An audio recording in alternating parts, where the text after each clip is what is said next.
Yep, I've got Audacity up. All right. Yeah, you're still clicking, but it's fine. Like I said, it is what it is.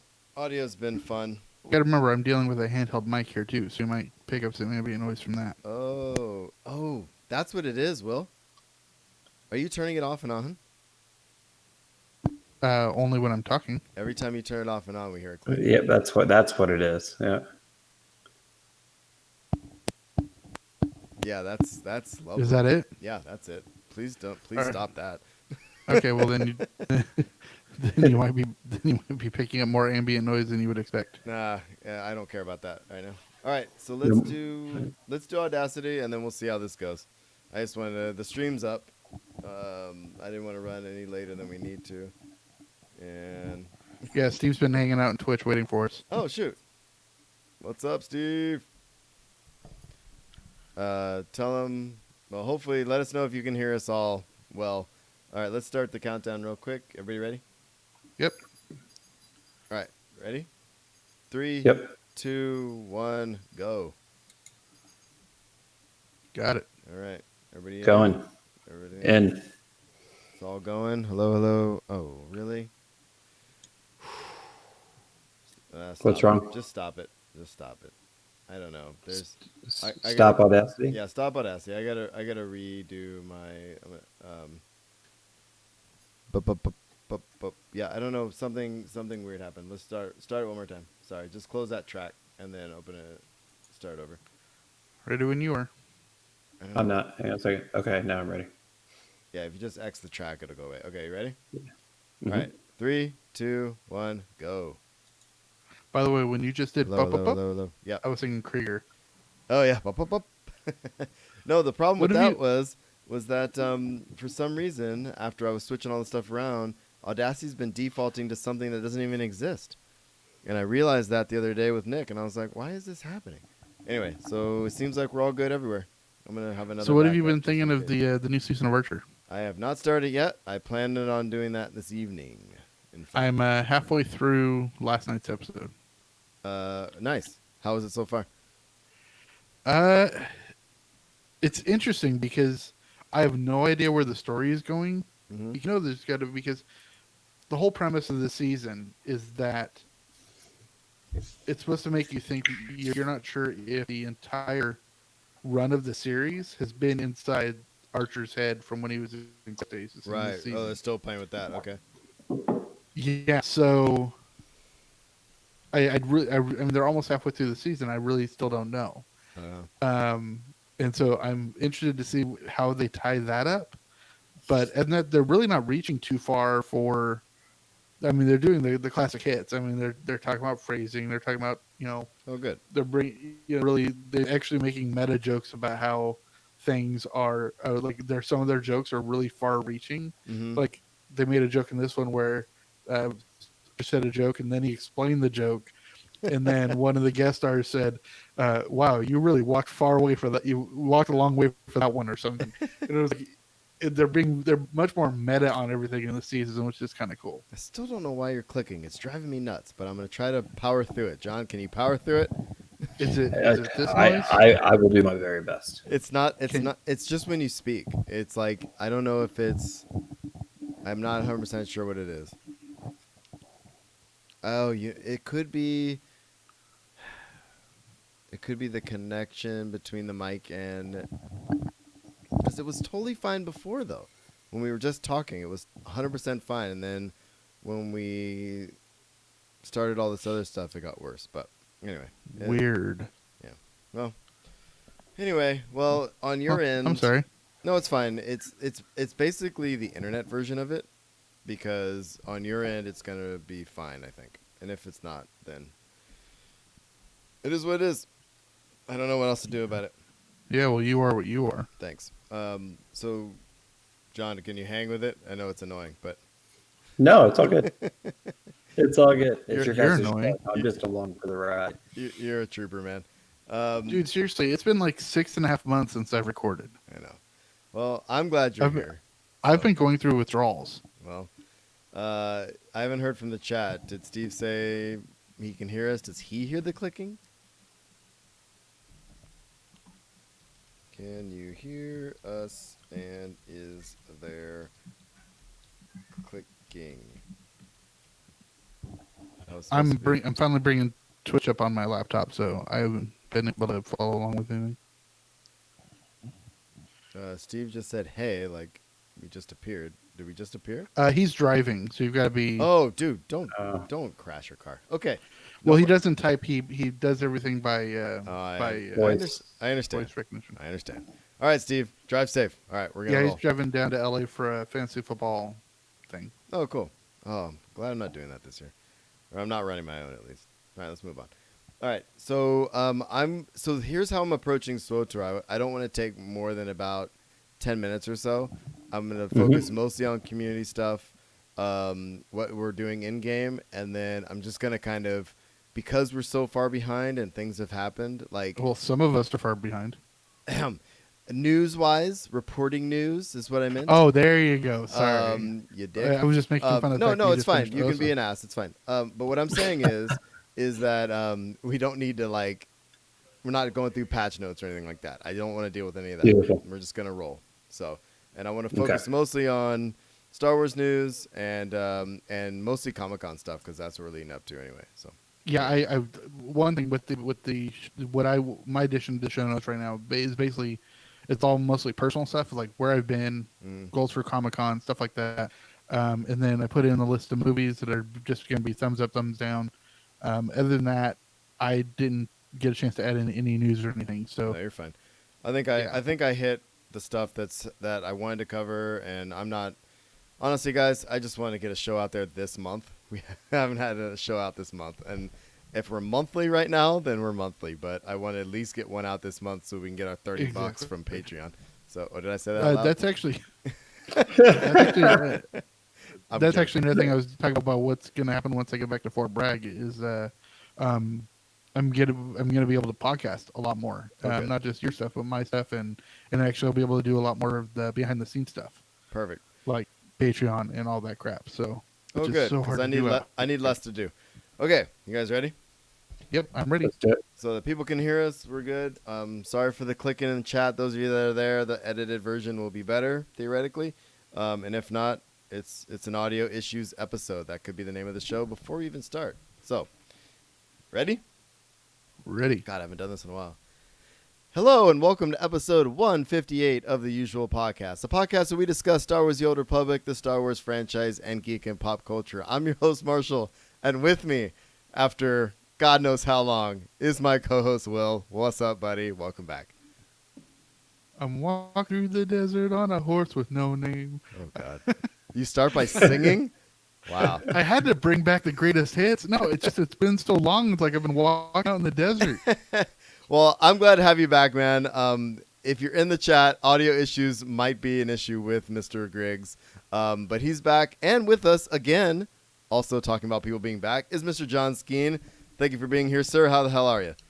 I'm doing great. My pleasure to be here, and I've taken my horse down to Old Town Road. But go ahead. God, so much horse talk to start the show. I don't know if I can do That was this. a rap song, dude. You should get that reference. Guys, I get it. I just didn't know that we were going there. That's all it was, okay? Anyway, when we're just sitting here enjoying our usual frosty beverages, and God knows I need one. Will, what are you drinking? You know, unfortunately, I'm still on a very meager budget, so I'm drinking a Diet Pepsi. All right. That's all right. I'll forgive you. John, what do you got? It is late, and I'm going to go to bed right after this. So I'm just sticking with iced tea this evening. All right. So I apologize. Yep. No. You're Well, good, hopefully dude. you're gonna bring something to the party here. I'm gonna bring some to the party, and I'm trying to cut back a little bit too, especially pre-Comic-Con. Although I am drinking a beverage, I was just at a golf tournament in Monterey, and one of my favorite spots to stop is called Peter B's Brewery, and they got great food, really good beers, and I got one of these big ass, those aluminum can growler dealies. And this is their double IPA, and it is, I don't remember what it's called. Hold on a second. Oh, it's a grapefruit IPA, double IPA. So it's fruity and delicious, and I have 32 ounces to drink. So that'll be the end of my night. So I will say I was in Paso Robles, California last week with my brother who's listening right now. Hey, Steve, and he took me to a new brewery in Paso, California Coast Brewery, and they actually had a pretty they had a Belgian white that I drank that was all right. Uh-huh. I'd say probably give it a 3 out of 5. Actually, I did give it a 3 out of 5 on Untapped, but Steve was drinking this. I mean, Steve, you might be able to write it in the into the chat room if you remember. But it was like a chocolatey. I call it like a chocolatey Newcastle. Oh, interesting. Okay. And it almost tasted nitro infused, but I couldn't tell. But it actually was pretty good. I would have given that a good 3 3/4/5. Was it a stout? Because it might have been on the lines of like a Old Rasputin or something. I've never had an old Rasputin, so I don't know. But it was. Well, they use the nitrous kind of like Guinness does. Yeah, I don't know if it was a stout. I honestly don't remember exactly what it was. It is what it is. But it was tasty. Good. Well, so I haven't done this in a while either. Before we get started, if you have comments or questions, you can find us at theusualpodcast.com. Email us at theusualpodcast@gmail.com. And we're on Facebook, Google+, Spotify, Pinterest, Instagram, Twitch, and YouTube. I am at Darth Pops on Twitter. Will is at IMO Griggs. And John Skeen is John R. Skeen on the Twitters. iTunes, Stitcher Radio, all your favorite place to get our podcast. You can get it, so do it. One quick announcement on our stores page. If you want to get merch from us, our Pucked 4 shirts are up.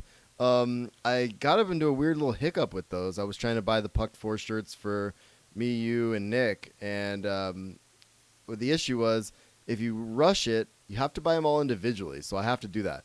But I got to get it here in time for our Pucked 4 Cantina, which I will talk about that more. So. Okay, 3 things. 1, as soon as you start going to the spiel, I've got the biggest smile on my face. Why? And because we're podcasting again. Okay. Come on. Well, I'm glad you're smiling. 2,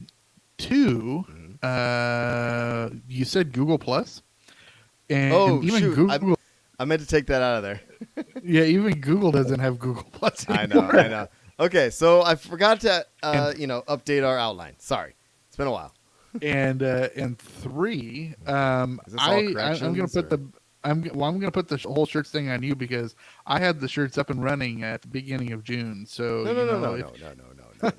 No. Here's the thing: the the shirts have been available. We just haven't podcasted, and I haven't bought them yet. So okay, well, first of all, I want to give a quick shout out to Jessie Stardust, one of our favorites, because she took my design and then just made it Uber because she did it in vector and everything, and so it looks amazing. She really made the design. Yeah, she really made the design look clear, but the concept is all mine. I'll take credit for that. But just to give her the correct address, because I haven't been able to connect it to the actual Usual Podcast store on Teespring because they made things a little bit difficult in that respect. So just go to teespring.com/pucked4. Yeah, and I put the link to that in the show notes. Awesome. Cool, man. All right, so we have the timestamps in the show notes. If you're not a SWTOR fan, it has been a while. We are going to not skip over SWTOR, but we're not going to spend a lot of time on SWTOR because people have been playing. There's a new update. Things are happening. Level cap increase, all kinds of stuff happening, but I haven't been playing much, but, we haven't been reporting about it, so we're going to talk about it. True that. And I'm excited about talking about it with you guys because I know you guys, some of you have been playing, and I haven't. But here we go. Thanks to everybody who is in the chat room, Steve, and everybody else who's there. Thank you. Tune in, chime in, say hi. Let us know what's going on while we go. So at the top of the show, as always, Drinking Buddies. What did you put in there, you knucklehead? Where in the world is Will been? Who put that in there? Anyway. I did. Oh, well, you're talking about yourself, so here we are. Anyway, our Drinking Buddies. Will talks about himself in the third person when he feels self-important. Okay. So anyway, our Drinking Buddies, of course, Zen, big supporter of the show. Also Eddie and Mr. John Skeen, of course. And thanks to everybody who does contribute to the show. I know Patreon has been in flux for the last few months, and we promise in the next month or so we're going to get back to it, and it's going to be great. So thanks Give for it a bearing month and a with half us. because that's when I'm. Yeah, give it a month and a half because talking about where in the world has Will been, I just want to give a quick recap of my last 6 months. Oh, that's let's see if I can. Okay. Yeah, let's see. Well, there was no other real place to put it in the show. Let's see if I can do it in 90 seconds. I got laid off from my job because they eliminated my position. I went and visited Seattle so I could go see there for Christmas. And then I drove to St. Louis and ripped out the underside of my RV in Idaho in a mud bog. And then I was in St. Louis during the big, huge 10.5-inch snowstorm, 5 degree below zero weather. And then I went from St. Louis to LA and I bought a Disneyland annual pass so I could go to Star Wars Celebration, or not Celebration, but Star Wars Galaxy's Edge. Went to that, and then I went to Disneyland probably about 20 times in a month and a half, which was awesome. Oh, that sounds great. Then I went up to the You Central saw Coast. me too. You saw me. Yeah, sorry. Celebrated Marshall's birthday at Split Ends at the Downtown Disney, which was awesome.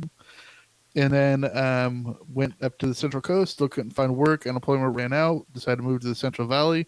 Came to the Central Valley. Found work. Wasn't here. It's back in Fort Bragg. I'll be there first week of August. Was that 90 seconds? Wow. Give or take. I mean, Holy smokes. I don't know. I lost John's And I did video, that. but in the meantime, so maybe it was more than 90 seconds, but And just- I did that freestyle, yo. I didn't even have that planned out. don't say yo. You haven't been back long enough for yo yet, okay? Yo, yo, yo, MTV reps. Okay. So anyway, Will, I'm glad you have been out, about, back and forth, and you're here tonight. This is great. Should we talk about Star Wars: The Old Republic? I do want to say really quick that for Steve God's did answer, and it was a brown stout, 5.2%, 24 IBU. Nice. That sounds That's good. like That's actually pretty bitter for me. Yeah. That's Well, bitter for you? No, that's Ooh, pretty yeah. light. That- Not for me. well, for you, yeah, I guess. I'm a lightweight when it comes to bitterness. A low pucker factor. Yeah, this doesn't say. Yeah, well, because you get most of your bitters from, and as Marshall knows and all of our listeners knows, I'm not a hops guy. I mean, I trip on the lettering on a credit card. Okay. Phew. I guess I knew what I was getting into, but I guess I wasn't fully prepared. All Y'all that's missed me. It's dude. good to have Will back. We It did is. miss you, dude. This, We did this miss is you. much better. Yeah. I can't wait till you're sitting actually 4 feet from me and doing this. So that'll be fun again. Oh God, I so can't wait. I missed that. That'll I be didn't good. realize how badly I've missed it since I've been gone. That's the thing that's missing in your life, dude. It really is. So anyway, thanks for the update. We're glad you're on your way and doing things, and we're always here for you, man. So I'm glad Thank you're glad you're where you're at. I'm glad I'll help you get to where you're going. So, yes. I do have one more quick announcement, but I'll be down in Podcast Corner. Which we haven't done in like 3 years. But let's move on. Excuse me. I know, I'm joking. I'll give you time to pimp your shit. Don't worry. All right. Here we are. So community shoutouts. We're in Star Wars: The Old Republic. Our San Diego Comic-Con people. Like, I am amped. I'm amped. We were 3 weeks from San Diego Comic-Con. So we have a ton of stuff planned. If you don't listen to my other podcast, you may have not gotten an update on this, but we got a big house. So we got a house for our San Diego Comic-Con folks. We're going to do a D&D game. We've got Pucked 4, of course, happening on Friday night of Comic-Con around 5 o'clock at Mission Brewing Company, which I'm super stoked about. We're going to be streaming that again this year. I am going to have twice as many microphones this year, which I'm excited about as well. It is going to be a really good time. I think audio quality and video quality, all that is going to be top-notch this year. Fingers crossed. And recently announced, which I have later in this section, which we can talk about later as well, but the SWTOR Cantina is also happening on Saturday this year. So SWTOR is coming back to San Diego Comic-Con after, I want to say 4 years hiatus. I think it's 3.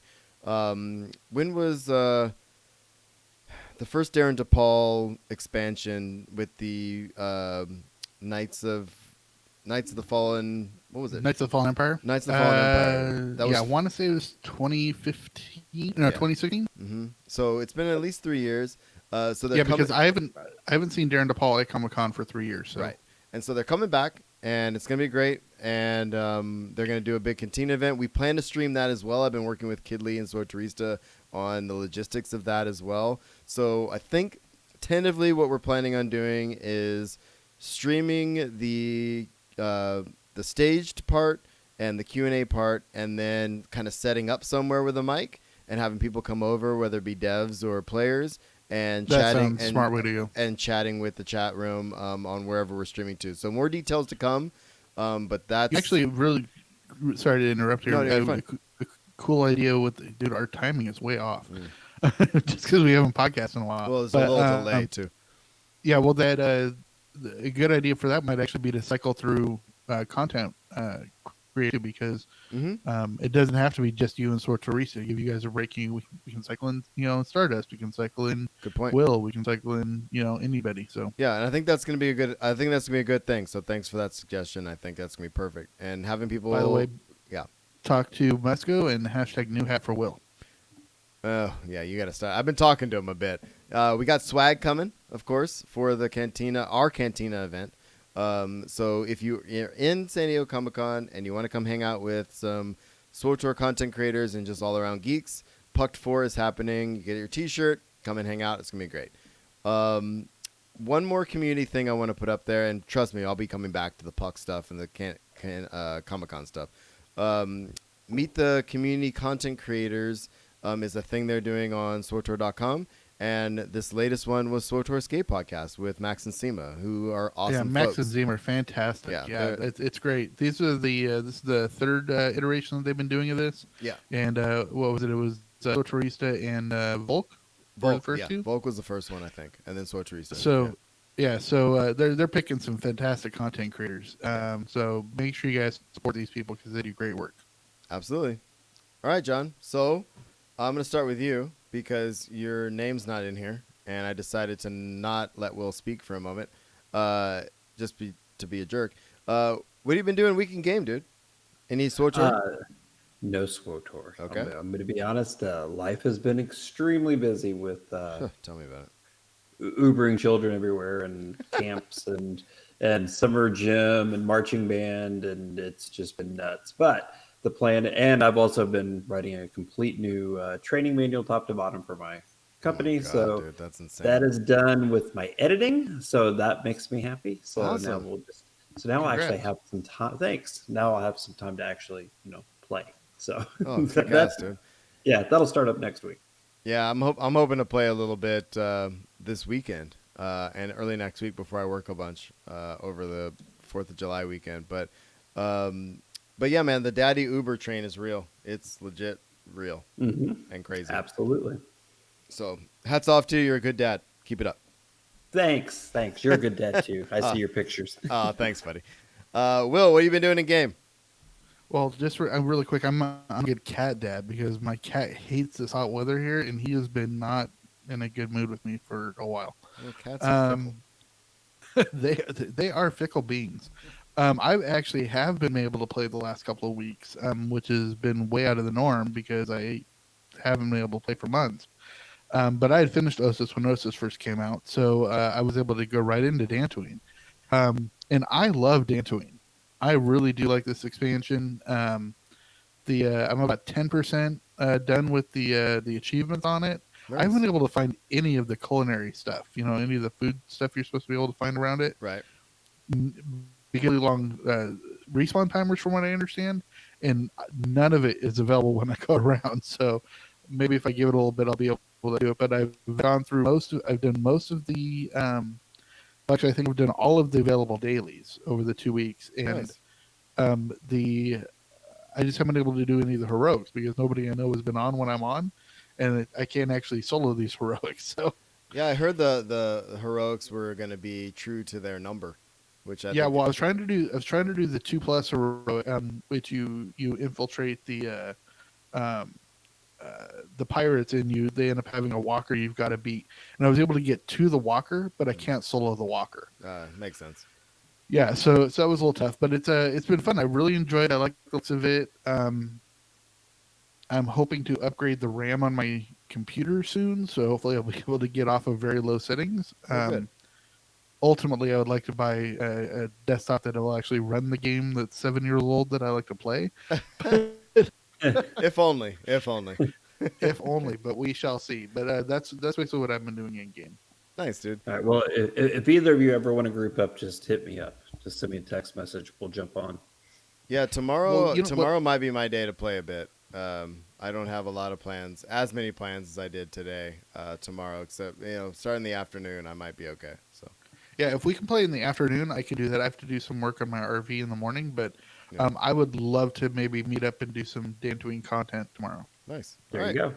Sounds like a plan to The me. one thing, really quick about meeting up with John, I'm actually just a little bit bitter that he and I weren't able to meet up when I was in St. Louis. Well, Yeah, that sounds that like was- your problem. That was kind of tough. It was just bad weather, and I wasn't able to get out anywhere because we're about an hour and a half away. Three. Oh, 3 but hours, still, yeah. yeah, it's not that bad. The way I drive. I was And I then- was I was blaming you, Will, not John, because John's a stand-up guy, and I don't know. You know Don't what's let that actually get out. funny? One thing, while I was in St. Louis, I got approved for passes for ArCon, which is St. Louis's Comic Con, because they have the St. Louis Arch, and so it's Oh. called ArCon. Oh, that's cool. That's cool. And Yeah. it ended up being a week after I ended up leaving, and so I wasn't able brother. to go. Oh well, it happens. But I'm approved, so I could go back next year if I wanted. Cool, man. All right, so what did I do? Since everybody wants to know. Yeah. Um, What did you do? What did I do? I finally finished Osis, and I was really happy with myself. I logged in, and I powered through it, and I got there. What's been kind of deterring me a little bit is I don't know what it is. First of all, because of that event we did months and months ago, my main is not in the guild, and so that's been bothering me. And nobody's been on to invite me, which is fine. And then the other thing about SWTOR that's been a little bit, I don't know, kind of bugging me a little bit is my UI is all jacked up, and I don't know what happened. I don't know. I lost my save file or something, and it's like looking at my screen is not the way. I don't know. I got to figure it out. And that's on me, though. I mean, this is a personal problem, but I did finally That finish sounds like your Osis. problem. Yeah, exactly. I have been playing a lot of the Nintendo Switch, though, because my daughter got that for Christmas, and I just secretly download things at night, and then I play them at night after they go to bed. So I have been playing Mortal Kombat 11, which is insanely fun. That game is over the top, ridiculously gratuitous violence, and just so much fun to play. It is a Can you rip blast. out his spine again? Dude, a ripping. I mean, so they have this thing, and I'm just gonna throw this out there. They have this thing called they're like power moves, like in most fighting games, Right. and Like combo moves. yeah, they're combo Finish moves, him. but they're more than that. It's almost like a fatality in the middle of a match. And so, like, for example, like there's one girl, she'll throw out these chain things, throw them through your eyes, pull you forward, stomp them into your eyes again, throw you up, throw you back down, and then like axe you and then drag. It's insane. It's like, and then you get up again, and it's just Yeah, so. that's in the middle of the fight. It's in the middle of the fight. It's so over the top and hilarious and fun as hell. I love it. So I've been playing that. I've been playing Civ 6 because I'm obsessed with that and I love Civ 6. And I've been playing Stardew Valley on the Switch, which I just got to tell you guys, don't ever start playing this game. It's the most addictive thing. Like I'm thinking about it now. Like when I'm off of this, I'm going to go play Stardew Valley. Like I have stuff I want to do. It's disgusting how addictive the game. It's not. It looks like a farming sim, but it's way more than that. And it's super in depth and cool and fun, and I love it. And it's like Is it only on the Switch or is it on? no, it's on PC too, and it's super cheap, and it's a blast. But it's like it's like 8-bit kind of top down kind of thing. It's so fun, dude. I can't even tell you. It's super fun. So I've been playing a lot of really small games, mostly suggested by Sanspans does a Thumb Cramps Patreon kind of thing, and they just throw out these things, and I'm like, oh, I want to play that game, and then I play it. I was like, damn it, Sanspans, now I'm playing this game, and I should be playing That's SWTOR because I'm a dedicated SWTOR player. That's a great name for a gaming podcast. Damn it, Sanspans. No, No, Thumb cramps. Oh, Yeah. Thumb Cramps. Oh, it's amazing, and it's like But they're honestly, you need to do "Damn It Sans Pants" as a response. You like whenever they come out with new content. Yeah. You do a "Damn It Sans Pants" Dude, response don't- podcast. Don't get me started. Don't get me started. That's a great idea. Okay, so anyway, if we're I good, will say, if anybody gets bored, yeah. you can jump on Marvel Puzzle Quest because I have a tendency to Dude, play you that just read my one. mind. when it's I'm actually- waiting in the car, that's like my time to play Marvel Puzzle Quest on my phone. I've been playing So- Galaxy of Heroes again.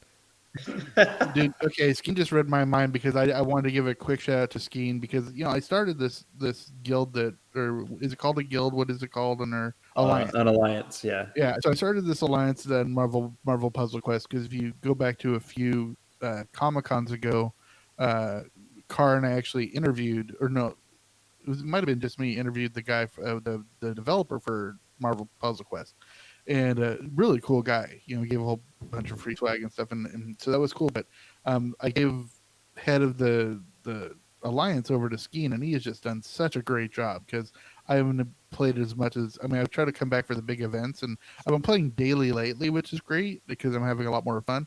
But he's done a great job with recruiting and making me a full team. Says everybody, the event's coming up, and so I just want to give a big shout out to Skeen. You've done a great job.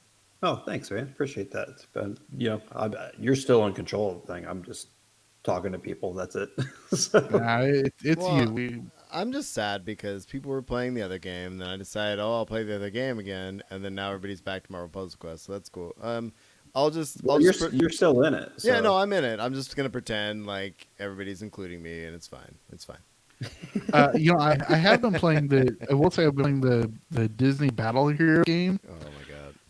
which I love. I mean, it's very similar to Marvel Puzzle. Well, it's not a match 3 like Marvel Puzzle Quest. It's more like it's actually almost identical to Galaxy of Heroes, but it's Disney, and they just released Goofy, and so I've been upping God. Goofy on it, and it's really really fun. And I've been playing that one, and then there's a Looney Tunes version of that game too, which is oddly addicting. Okay, I can't play any more So games. those are the two games I've been playing mostly. Nope, I can't play any more games. All right, so let's Stardew actually Valley? talk about the game we're all supposed to be playing. Star Wars: The Old Republic.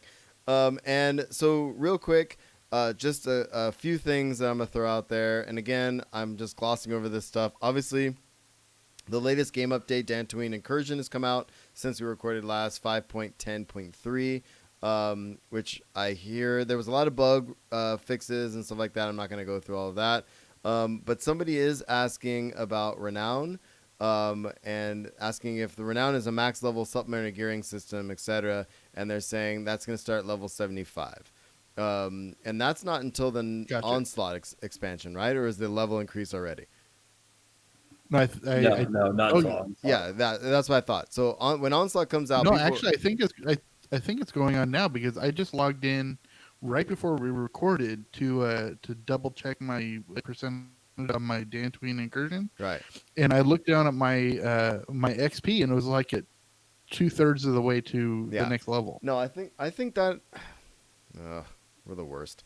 So Onslaught. So okay, so I know Onslaught is the big thing they're gearing up towards, the big expansion that's coming, which is what they're coming to San Diego Comic-Con to talk about, right? Dantooine Incursion. I'm going to bring up the patch notes on that. There's a new planet, Dantooine, and new in-game event, the Pirate Incursion, which is basically saying, there's some story stuff in there as well. New daily and heroic missions, which Will was talking about earlier. New planetary transitions with some of the planets. Their arrivals have been updated, which is fine. And I don't think the level increase has happened yet. I'm looking at it right now. It doesn't make any sense if it has. But this event had to do with, not this event, this update had mostly to do with the story and continuing with Dantooine and stuff like that. Double XP, Nightlife is back, which is great, and they made some other changes here as well. So conquest points, they've adjusted some things there, and I don't see there's nothing else on that level. So Onslaught is when the big expansion is coming, when you're going to get to level up. But I think this question has to do with that. It has to do with when are you going to start getting renown, and that has to do with when you get to level 75. Okay. Right. There was also the May PvP report, which is crazy. I love the fact that they're actually putting out here. They said, and we talked about this last time we recorded this game, which I thought was funny because Nick was here, and he's like, "What?" And it's like, in May we caught and punished 18 accounts for win trading or cheating in PvP.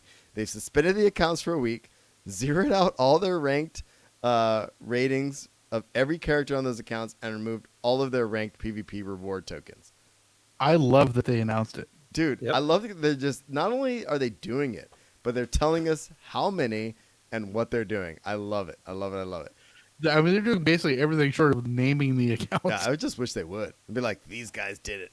Go after them. That's right. And And their character has to wear a scarlet S. Yeah, exactly. They're branded for life. The Nar Shaddaa nightlife event is back, and I love this event. I feel like unless they've introduced anything else, looks like there are some new things coming. I don't know how much new is here. I'm going to go to the flip side and say I hate this event. Well, because you just have terrible luck. I got all the No, achievements the first time it came around. True. So I haven't even Okay. done it the last 2 times.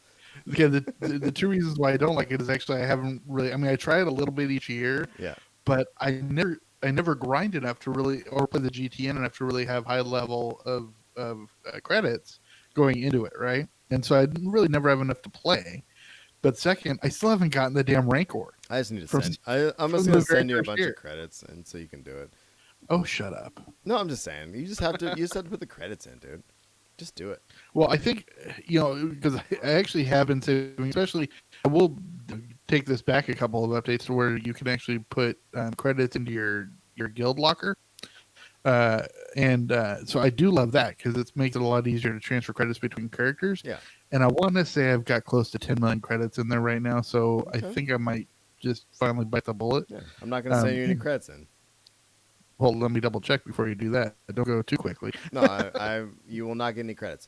So, there was an Fine. announcement today on free to play and preferred players. They've made some adjustments on, and I didn't dive into this because I've been a subscriber for I don't know 8 years now, but they've made some changes to kind of take some of the restrictions away from free to play and preferred. I think.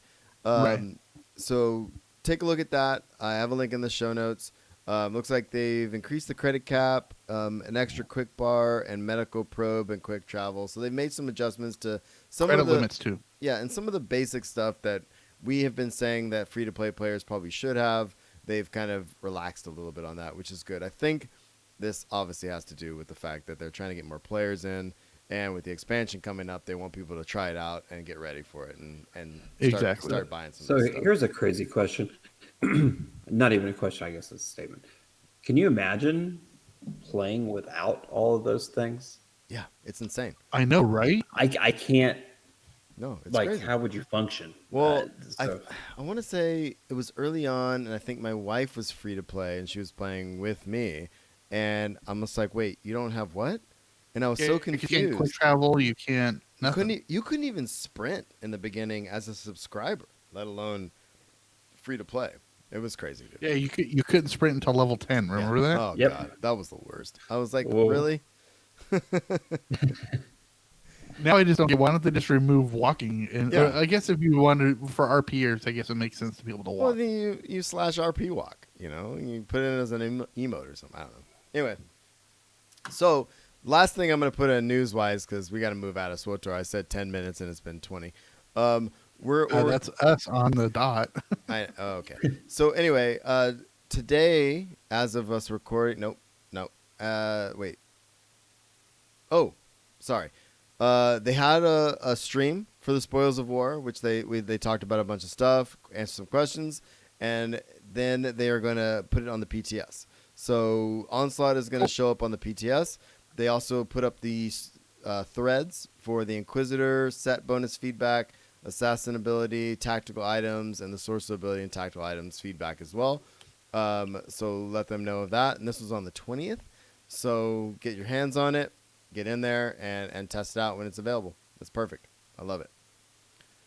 So, Nice. Will, you kind of already talked about this already. What else can you talk about as far as the Dantooine incursion that we didn't cover already? Because that's my discussion topic. Is your thoughts on that, since John and I have not played it, and then I'm gonna talk about the cantina real quick before we get out of here.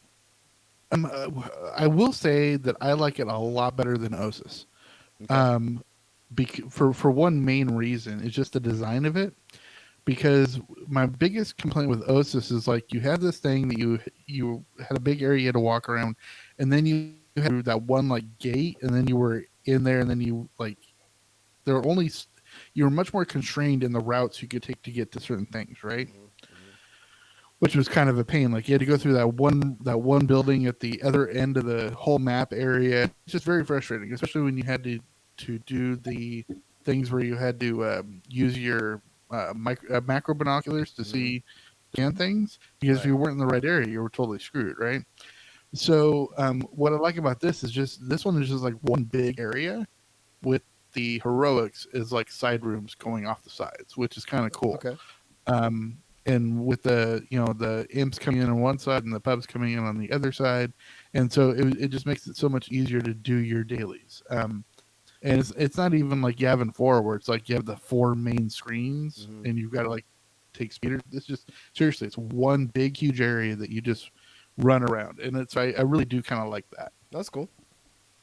All right. Well, I plan to get my hands on it in the next few days, and then by the next time we record, hopefully it'll be right before San Diego Comic-Con. We'll record again, and then I'll give you my thoughts, and then we'll get into our cantina. Fantastic. And should I just go ahead and transition because I'm amazing? Just one more time, San Diego Community Cantina is happening, and that is the SWTOR official cantina. And registration. You didn't actually say where it is. I believe it's at the Westin, correct? Yeah, I'm getting there. So it's just like registration and celebration. There'll be the case for events going forward, and they're basically saying you can register when you get there, but they are doing a registration system. But it is happening at the Westin, which is where they did it 3 or 4 years ago, whenever arbitrary time that was. Yeah, it's like I want to say it's up across the street from the Balboa Theater, and it's pretty far from the convention center. So keep in mind that if you are there for San Diego Comic-Con, it's a bit of a hike. Uber. I mean, we walked it. I mean, and if you're fine with walking, you can get there. It's going to take you a bit. It's on the other side of the gas lamp from the convention center. It's a beautiful building. They're going to be doing it there. They're going to do a Q&A with the development team, complimentary drinks. Usually they give you drink tokens or drink tickets, usually 1 or 2. And then they're going to do some giveaways and stuff like that and exclusive swag. So if you get there, in the past what they do is they do like a USB drive or flash drive they give you with some content on it for the game and stuff like that. So, oh gosh, remember the last time they were at Comic-Con though, and they did flash drive the guy that had the necklace of him? Oh yeah, so bitter. Well, and then when they didn't do it the last time, I know that was a bummer. I've been to a ton of these things. The only cantinas I haven't been are the ones that aren't in California. I've managed to make every cantina in California. And I'm going to keep my streak. I was at the very first SWTOR Cantina in San Diego, and that's when they held their first one. Dude, as was I, dude, right across from the convention. Dude, that thing was tiny. Yeah, it was like upstairs at the Hilton Gas Lamp. Yeah, it's like they took a couch and a coffee table and put 2 TVs on it and said, go ahead and play. And right before that, they had like a Mass Effect event. It was so long. God, that was what, 8 years ago? It had to be 8 years ago because before the game. No, 7 years ago because it was right after the game came out, right? Yeah, and it was still had all the Mass Effect stuff all around the room. Oh, it was great. So I'm really looking forward to it. This is a much different event. They'll usually rent out a ballroom, and you'll show up and they'll have a picture thing and stuff like that. It'll be good. So everybody show up if you're there and come find us because we will be posted up and come talk to us for our stuff. I will say it was that very first community cantina though in that upstairs room that I got my hat. And that's why it's now 7 years later and that has to be replaced. Yeah, well, the hat needs to be replaced, so we'll work on that, Mr. Musco, since you're clearly listening. All right, I know, right? So let's get into our Star Wars section so we can get Mr. Skeen to sleep at some point here tonight, since we're keeping him up past his bedtime. So Star Wars Celebration, I'm a little bitter. I'm going to start off with bitterness. So Star Wars Celebration Anaheim has been announced. It's in 2020. It's happening on August 27th through the 30th. It couldn't be at a worse time, and the tickets are already gone on sale. They went on sale on June 21st, and Saturday, and I And think they're mostly sold out. yeah, well, Saturday and Friday I know 100% are sold out already, which is a bummer because for me, like I get planning ahead of time and I get trying to open up and getting tickets and stuff ahead of time, but I'm a little bitter because I feel like it's a little too far away. It's over a year away, and also in light of all these other events coming up in between now and then, I couldn't afford to just throw the money at this one as well in the hopes I can go. August is sorry, the what did you first say? month of school. Yeah, what'd you say the dates were again? August 27th through the 30th. Are they doing D23 and Celebration back to back? But then, Like- but again, we're talking 2020. No, I know, but don't they do D23 every year now too? Yeah. And I don't know when D23 for this year is the is it third week of August. Yeah, or maybe they're So- doing it in place of it. I don't know, and they're moving the other one. it could be. I don't know. I'll do some research on the D23 side. We can always try for press passes. No, and that's likely the route I will take if I'm gonna even try. Because I almost pulled the trigger and I was like, I'll just buy a 1 day pass, but I'm like, how am I gonna? I just didn't want to do it, and so I'm bummed because when it's close, I really want to go, and then of course we've got Rise of Skywalker coming out and everything else. So anyway, Yeah, I mean when you're 12 hours of travel away, Mhm. it's a little more difficult to pull that trigger. exactly. John, what are you thinking? You coming out to Cali? I would like to come out for that, but no tickets. Yeah, And the thing that makes me mad is it was in Chicago this year, right. and kind of the same deal. I mean, tickets went real quick. I even looked for tickets on the Mhm. aftermarket, and I'm like, no, I don't feel like taking a second mortgage out on the house. Right. Exactly. So- I was in St. Louis when it happened, and I mean you and I were trying to meet up and to go, and just economically I couldn't make it work. Yeah, it was pretty salty. It's a bit of a bummer, man, and I get this is the fan base obviously warrants having this happen so much earlier and planning it ahead of time and telling us the dates and everything else. I honestly just feel like it's a little bit like I would expect 9 or 10 months ahead of time, not 14 months ahead of time. I just feel like it's a little messed I'm up. actually surprised that it's so late in the convention season because Mhm. I mean this year it was in March, and I think because Disney's already confirmed that they're going to be releasing their Star Wars movies in December now on. Right. I think the perfect thing to do with that is to start having the celebration every year in May, Right. which is when they used to release the movies. So it kind of takes that place of being in George Lucas's birth month, the tradition of having Star Wars in May, Yeah. that sort of thing. That would make much more sense to me. Yeah. Well, let's let go of our bitterness. We'll figure out a way to get there if we're gonna go. I personally don't know if I could pull it off either way. Although as much as I would like to, I'm taking time off in September already for another event. So I don't know. It's hit or miss. So let's move on to something. I don't know if this is more positive, but Carrie Fisher. Okay. Obviously, Princess Leia herself. So there's a lot of advocates out there trying to get her a star on the Hollywood Walk of Fame. Okay, I guess the policy is if the person is passed, it has to be 5 years. Will I think?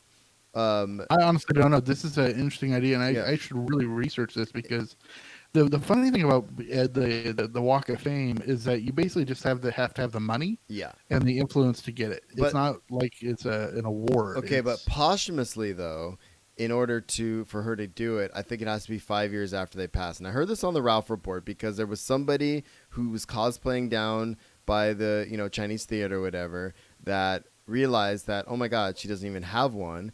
And so what she's been doing, and she's been advocating for getting Carrie a star earlier, Star, right? And so what she's doing is she's picketing out there with a sign that says, "Where's Carrie Fisher?" And people, and she joked with Ralph, and she's like, people were like, "She's dead." Well, duh, she's dead. But where is she here? She's not on the Hollywood Walk of Fame. And so she's trying to make this happen before the 2021. But again, she's got a petition going and all this stuff, and I'm sure you can find this stuff online. And if I can, between now and the time I post this, I'll put some in the show notes. But it's interesting because I think, deserved it before she passed. Oh, she absolutely deserved. I mean, not only just for being a great actress. She was in all the Star Wars and Blues Brothers and When Harry Met Sally and all that stuff. But as a screenwriter, she wrote Postcards from the Edge. As an author, right? She did some great TV. There's so many different things. Yeah. That she. I mean, her stage show Wishful Drinking is just phenomenal. Right. And at this point, because the star, there's so many stars on the Walk of Fame that they're having to double them up, put it some side by side. Right. And it's a definite missed opportunity if they don't put her next to her mom. Well, so there's. That's what I was going to ask. Okay, so her mom is down there. Okay. Her mom is Debbie Reynolds, and she's. Honestly, I don't know for sure. I'm going to look that up really quick. So keep talking and set my mic down. And that might be a way to go about it too. Is get her down there, and her mom on there, because I mean, here's the thing though. I love the fact that this woman is advocating for Carrie Fisher and trying to get her star on there. But again, this 5-year thing, I think, is just one way of them saying, well, we don't want to deal with it right now. You know what I mean? Like, I feel like for someone like Carrie Fisher, they should be like, okay, well, we can break that if we have the money and everything else. So I don't know. We'll follow this story as it unfolds for sure. And if anybody is curious, Debbie Reynolds does have a star on the Walk of Fame already, and it is down at 77001 Hollywood Boulevard between Orange and Sycamore. If you want to go and see it, it looks like it's between the CVS and Marshalls. Awesome. So right across the street from the Hollywood Highland Hotel and Hostel. Well, I mean, I think you're right. It'd be nice to put them next to each other. I mean, they were so close. And passed so close together. I think I don't know. I think it's important. So yeah, and honestly, just to honor Carrie Fisher's writing here really quick, I really want all of our listeners to go out and watch Postcards from the Edge right now. It's a movie she wrote about her relationship with her mom, which has been tempestuous as best. And it's Meryl Streep playing Carrie Fisher and Shirley MacLaine playing Debbie Reynolds. Oh, I love it. And it is phenomenal. She was nominated for an Oscar for the screenplay. Meryl Streep was nominated for acting. It's a great movie, so go see it. Nice, man. All right. On to film news for Star Wars, since we are talking about Star Wars right now, I think, right? Yeah, we are. Episode 9 news. Rise of Skywalker. This is huge. And again, most of what is going to come after this is going to be Comic-Con related, sort of in some way. Exactly. Here and there. But Rise of Skywalker won't be at Comic-Con in 2019. People were speculating it was there, they were going to come into Hall H. That's just, it's not going to happen. But it makes sense considering D23 is happening and all that. So I don't know. Okay, this is going to be funny coming from me because if anything, I'm a Disney apologist, right? I'm a huge Disney fan, and you'll find out a little bit more about that at Podcast Corner. But I'm actually very mad at the Disney Corporation about how they're handling this. Will they or won't they with other properties at Comic-Con, right? Because they want to support their own convention at D23. They want to make that the premier place to find all of the Star Wars news, Marvel news, all that stuff. And we're going to get a Marvel article later on in the Comic-Con. But I want them to either just say, okay, just say yes. We're going to pull most of our stuff out of Comic-Con, and we're doing most major announcements at D23. Right. We're going to release smaller properties and do some stuff at Comic-Con. But right now, they're basically just saying, okay, well, we're leaving Comic-Con and we're not doing anything there. But then they say, okay, well, we kind of want to come back and dip our toe in it. I'm like, just either don't say anything and just go where you want to go, and don't have to don't explain yourself. Yeah. Or just make it clear. Don't hem and haw about it. Just say what you want to say. Right. And this and later in the show, I'm gonna talk more about some Hall H stuff that's gonna be kind of gnarly. John, you got any thoughts on this? Because I know exactly what I'm gonna ask you in the next section for this next question. No, you're fine. So I will tell you, as a fan, of course, I always want them to be at everything, right? But I can tell you, as a business person, if I've spent the money on this property and I own it, I'm going to save the big guns for my own events if that's Mhm. what's going to help draw more attention to it. Um, and I get what Will's saying. Hey, tell us, if it's smaller things, they're going to be at certain locations or whatever. I think, as a marketing team, they're probably not thinking that way. They're just thinking, okay, what's going to give us the biggest draw and what's the most bang for our buck that we're going to get for sending something to Yeah. Comic Con or not sending it to Comic Con.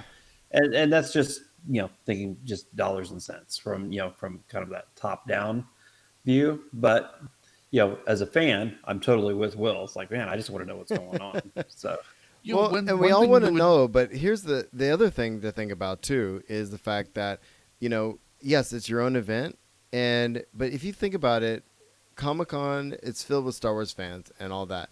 But how many people are actually going to be able to go to that thing? The internet exists, right? It's going to be out on the internet regardless. So we've got 6,600 people, I think, that can fit into Hall H. And that's obviously where it would have to be if they were going to do a panel, right?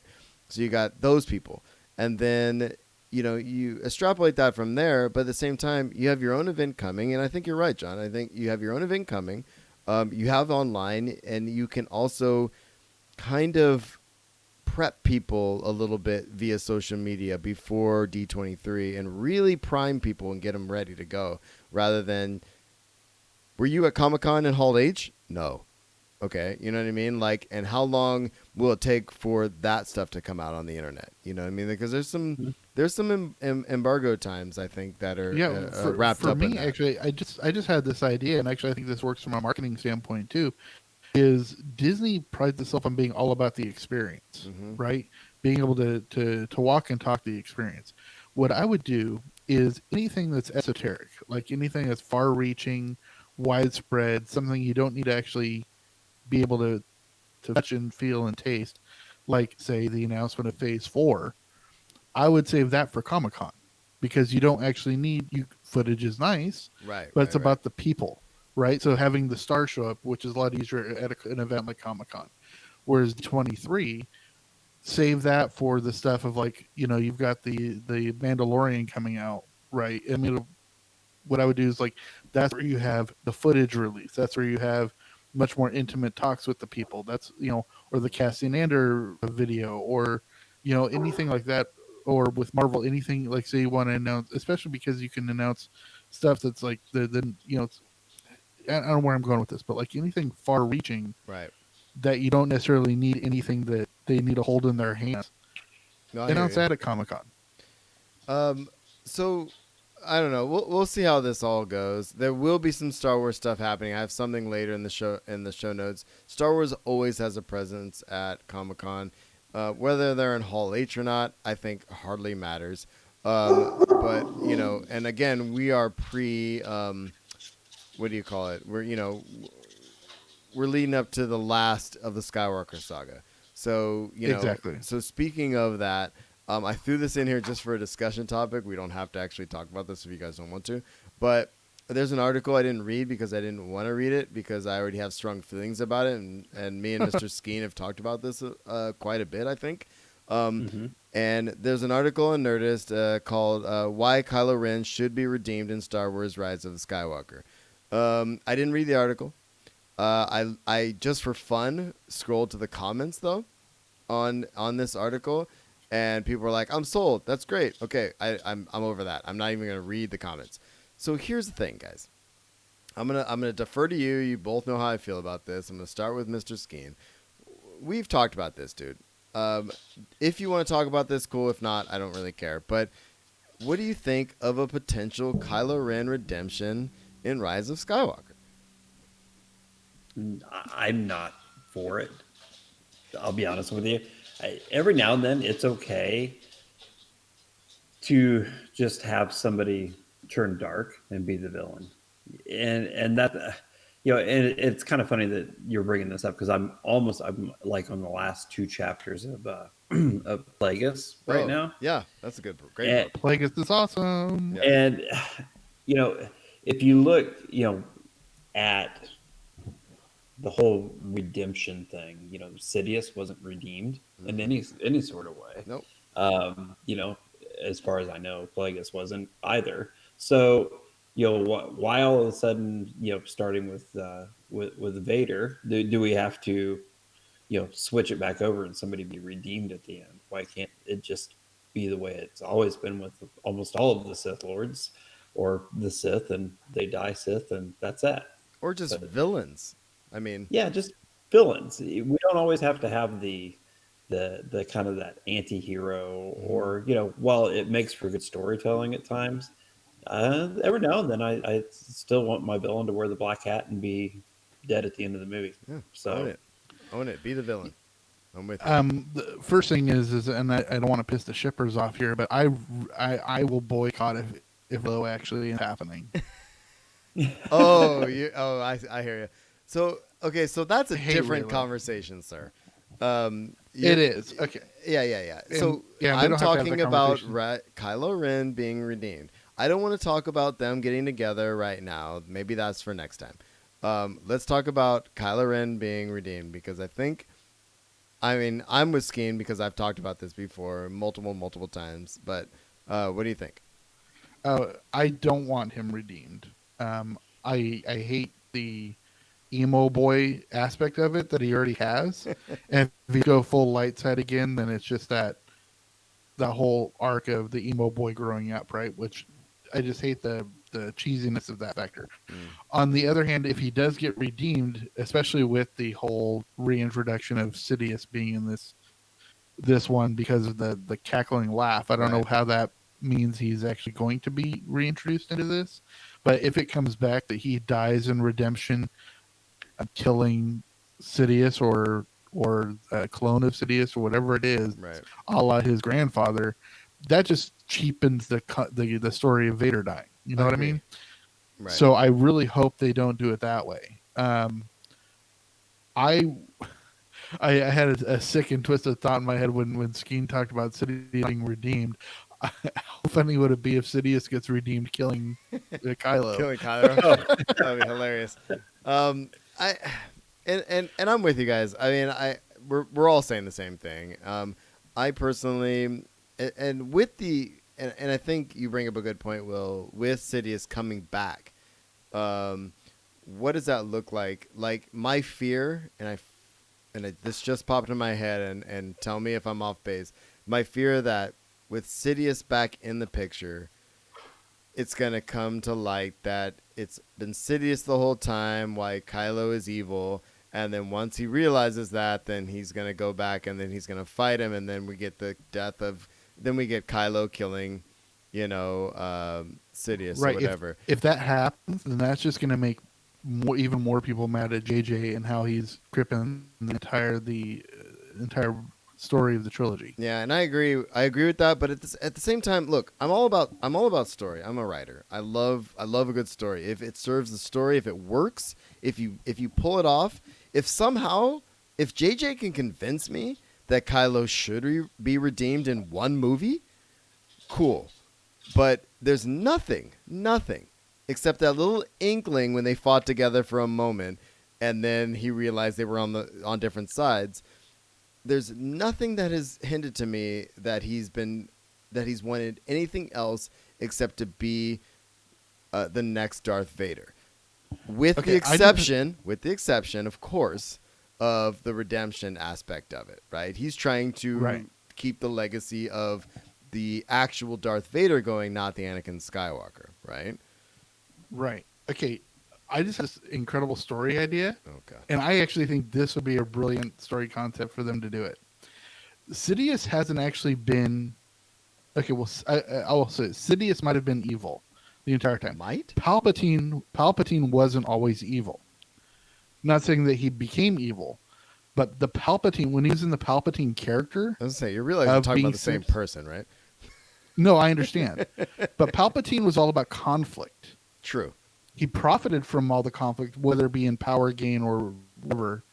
But Palpatine was all about creating conflict, and whether it meant acting good, even though he was evil, a la being the senator who was humbly taking on the chancellorship, right? What if the entire time Kylo is not his pawn, but Rey is his pawn, and he's been guiding her to create the conflict? I'm fine And with so that. okay, but by doing this, the only way Kylo can actually get redeemed is by killing Rey, No, that's the fine pawn with of me. the conflict. I don't care about that. Here's the thing. I just don't want Kylo to be like the next Vader where he wakes up. It's like, oh my God, I love my, I don't know. What are they?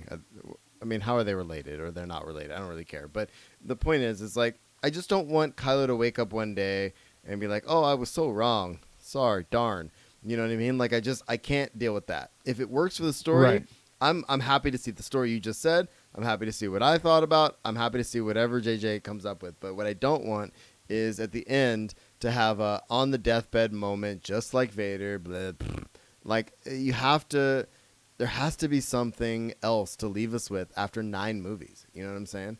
There has to be Right. something more than, well, the bad guy got redeemed again and all is well, because that's not life. Like there are some people Exactly. that are just assholes, and That's and- why Empire is one of the most beloved ones, Right. because it ends on a downer. Yeah, and that's my point. Is like I just, you know, sometimes the bad guys win because they're jerks and they did it a shitty way, and that's just the way it's gonna go. You know what I'm saying?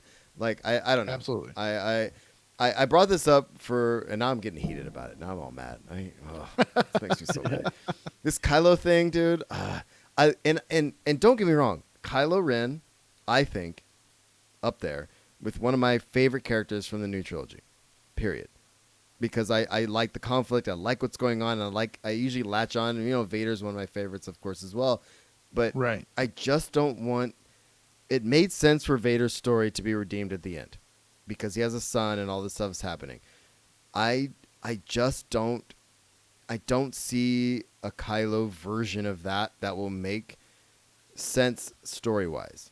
Not that would make me happy, but that would make sense story wise. You know what I'm saying? Right. Yeah, I talking about all-time villains and stuff. I'm not right on the board there with Kylo. I think there's much better villains. I just like him in The the Paul trilogy. Bettany character from Solo comes to mind. Yeah. It's Black Sun. I think Darth Maul, especially since they brought him back for Solo. Yeah, I think Maul was they sick. really need to delve into him somewhere, because that's just a wasted Ooh, use of what a if great Maul villain. comes back in this? What was that? What if Maul comes back in 9? I would love that. I think it's a big time jump from It's a jump. but Solo.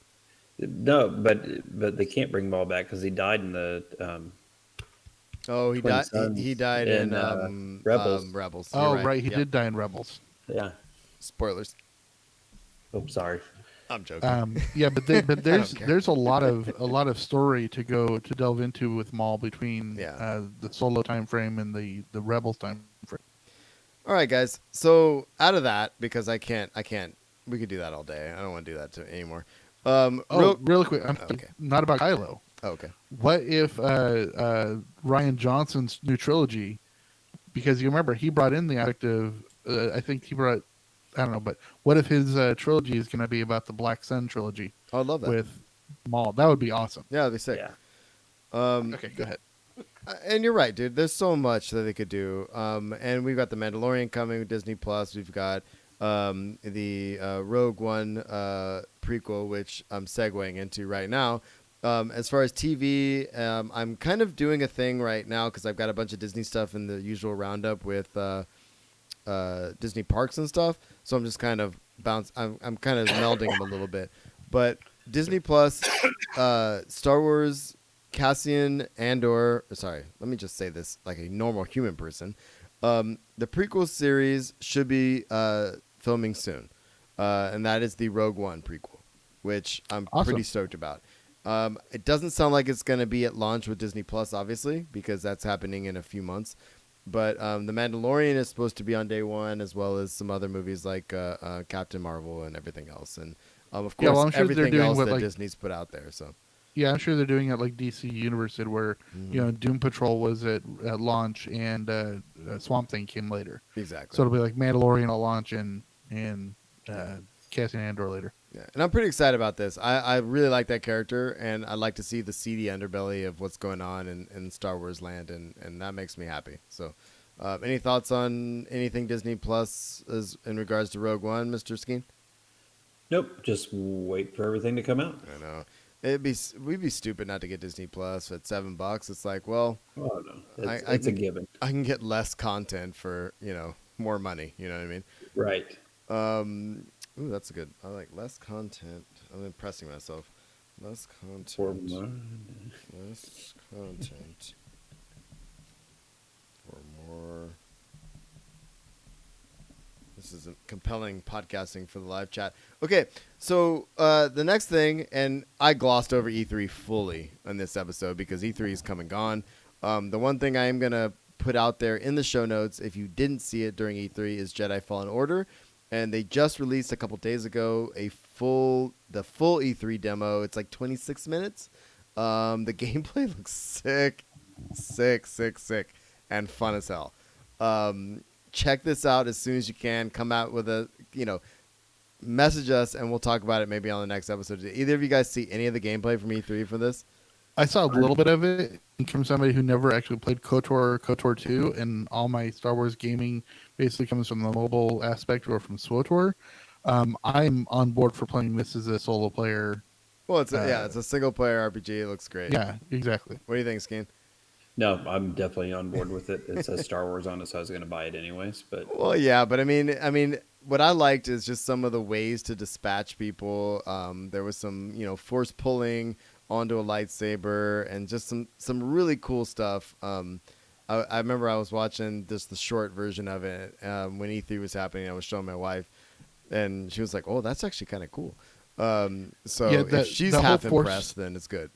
Yeah, the whole force pulling onto a lightsaber actually reminded me of the first time I read the Jedi Academy trilogy, when Luke is, of course, building up his new Jedi Academy, and he recruits that one guy who is kind of like the bad guy to begin with, but he's the first person to think about putting two crystals in a lightsaber, so you can actually extend the length of your saber. And so he does it in a fight with somebody, and he does it where he's like holding the lightsaber out and extends the length right into somebody. And I'm like, the first time I read that is first time I saw this. Yeah, that's pretty cool. My wife just sent me a text, which she never usually does, but she's reading in the other room, and she disagrees with my Kylo Ren assessment. So I'm encouraging her to come on the podcast, which she never will. So she'll have to be mad that I disagree with her. All right, guys. So let's see. Merchandise. So Comic-Con exclusives. This is a good one. I put a link in the show notes. There's a ton of stuff on here. I don't know. I don't know if I can. I mean, there's the T-shirts and stuff alone are amazing, obviously. But there's some Funko Pops. There's a really nice Boba Fett and Yoda one that's super glossy and green chrome is what they're calling them, which are really cool. But again, this is our Comic-Con overlap. Check out the show notes if you're in Comic-Con. There's pint glasses. I mean, there's a ton of exclusives. So definitely check that out. I threw that in the show notes for folks to check out. So see, now Disney's being really smart because they're gonna, have merch there for Star Wars, but nothing else. They'll have the merch. They'll have the merch. That's important. Well, I will say, Disney's always done that. LucasArts has done that really well because it's not really Star Wars that has a presence at Comic-Con. It's Lucas. Right. It's the Del Rey table. It's the LucasArts. And their booth is huge. Their booth is huge. You know what I mean? Yeah. Anyway, go ahead. Sorry, I cut you off. No, that's it. Okay. Let's see. My wife said, blah, blah, blah, blah. Oh, she would like the movie better. Huh. And she's also said no to coming on the podcast. Okay, so I guess her opinion is somewhere out there. I love my wife. Don't get me wrong. Okay, so do you want to add something to Podcast Corner? I feel like we're running long on time for poor Skeen. How you doing, buddy? I'm in it. Yeah, you Podcast Corner for me. Are you guys listening to Inside Star Wars from Wondery? No, I haven't. Oh no, I haven't. What is this? That's something I'm putting on my playlist now. I didn't actually know that because I like Wondery, so I hadn't done that. But no, this is actually someone type it in quick. there and put a link at some point. Yeah, this is like just 60 seconds really quick because I had a false start with starting a new podcast that I was going to do called Daily Dose of Disney. Um, hopefully, I'll be able to get to that later in the year as a podcast format. But I'm on all social media, and I'm doing multiple posts per day, and I just want to say it's been a lot of fun. And so, if you get a chance to follow, go to all your social medias, and it's Daily Disney 1923 on Pinterest, or not Pinterest, but Instagram and Twitter and Facebook. But I will be putting together some swag for Daily Dose of Disney with some prizes and stuff that I will be giving away at the Puck Cantina. Oh, kick ass! So Dude. if you like Disney, I will give a little hint on what some of it is. Is if you were a card collector at any point in the 90s and you might want some of the theatrical release full length sets in a binder, some of those might be available. Damn, dude, you're going all out. I appreciate you, and I love your posts. I don't like every single one of them because I realized I just haven't, and I feel bad about that. It's not like I don't see them. I scroll fast, and I don't like everything because I don't spend a lot of time scrolling. But I appreciate you putting that stuff out there, and the Daily Dose stuff is great. Like, I love seeing what happened in Disney history because I love that kind of stuff, and I watch a ton of Disney documentaries and and podcasts talking about rides that failed and all that kind of stuff, and I love that kind of stuff. So definitely give my co-host, my ever elusive co-host, some love out there on the social medias. Yeah, and it has been a lot of fun to do the daily stuff. Plus, I was able to do some live streaming stuff from Galaxy's Edge when I was there. So I'll talk about that we saw that. Yeah, I saw Yeah, that. yeah. My I will say my entire family enjoyed watching you drink. Oh God, dude, I couldn't When you do didn't it. like, everybody was laughing at our dinner table. So I just was dying. That's dude. funny. I was dying. All right. So are we in usual roundup time now? Are we done with that? We are. All right, cool. All right, so let's get to our last section of the show, and this is going to be all over the place. We've got Disney Park stuff happening, and of course a bunch of Comic-Con stuff at the end, and some of Will's film reviews. Skeen's probably looking at the thing, yawning, trying to figure out if he can hang. I'm joking, buddy. I love the fact that you're even bearing with us right now. I love it. I knew this would run long because Will's here, but we're gonna power through. It'll all go quickly. Ouch. William. It'll all go quickly. Because remember, some of us have to edit this fucking thing. Language. Yeah. By the way, I'll be honest with you. I was gonna say Will was just happy somebody associated long with his name. Wow, Skeen. So we've taken the explicit thing off of this, and we're going. We're going. Can somebody help me with a knife in my bag? I love it. Oh, that was good, Skeen. Good one. That goes to the record books. All right. So discussion topic. First thing I like to acknowledge. I don't like to acknowledge, but we have to acknowledge some folks who have passed. There's been a bunch of people who have passed since last time we recorded. I mean, obviously but this just happened today or yesterday. Max Wright passed away at age 75. He was the dad on Alf, and it's such a bummer. I mean, I was never a huge Alf fan, but I love Max Wright in it. Yeah. He's one of those people. I mean, like when Alf was on, he was in his like late 30s, early 40s, Yeah. but he looked like he was 60, which didn't get in with the family. But he always was. I loved him. He was great. He always looked old, and I actually loved Alf, and this is why this jumped out at me. I loved Alf. I was one of my family. We always watched family TV in the evening, and Alf was on the roster, obviously, and we love that kind of stuff. But he was in a ton of stuff: Murphy Brown, Quantum Leap, Cheers, Drew Carey Show, Mad About You. He's been around forever. One of those guys, when you see his face, you're just like, oh, I like this guy, And so I had to acknowledge him just because I had to because I saw it pop up, and I don't know. Did you ever watch Alf, John? I did. And I was going to make a terrible joke and say now they'll never finish that last episode. Oh, damn it. I know. There's been talk of that a little bit. Well, yeah, I think they're re-bringing it back. They're relaunching it. Yeah, they were supposed to, but I didn't know if I wonder what happens now that he's gone. Anyway. Okay, so on to more positive stuff because I love actors that are really good at acting. I didn't know anywhere else to put this. if you're an Orphan Black fan, Tatiana Maslany will reprise her Orphan Black role in an audio series. So basically, and I don't think we finished the very last few episodes of last season. I don't know why, but it just flew off our radar. But basically, the series is going to continue, but it's going to be in an audio series. And she's going to come back and play all her roles. It's going to be a 10-part audiobook series that picks up where the show left off. So I love everything about this because the show is amazing and I love it. So Yeah, thoughts, that's guys? awesome. I love Tatiana Maslany, and it's actually gets stuck in my craw that she finished second to Felicity Jones for the I know. lead role in Rogue One. Because I think Felicity Jones is great, but I think Maslany would have knocked it out of the park. And we saw her in Comic-Con, 2 years ago? For No, all that Orphan 3 Black stuff. 3 years ago? 4 years ago. Time makes fools of us all. That's So right, 3 years. It was because it was when we were with Darren DePaul. yes, 3 years ago. Yes, with Darren DePaul, exactly. And she's amazing. So, did you ever watch Orphan Black, John? Nope. Yeah. I have not, but now I'm kind of interested in it. It's a great series. Oh, it's great. And She's amazing. when one woman can convince you she's like 10 people, Yeah, I think she finished at 10, 11 different Yeah. characters. it's Oh, nice. phenomenal. So check that out. All right.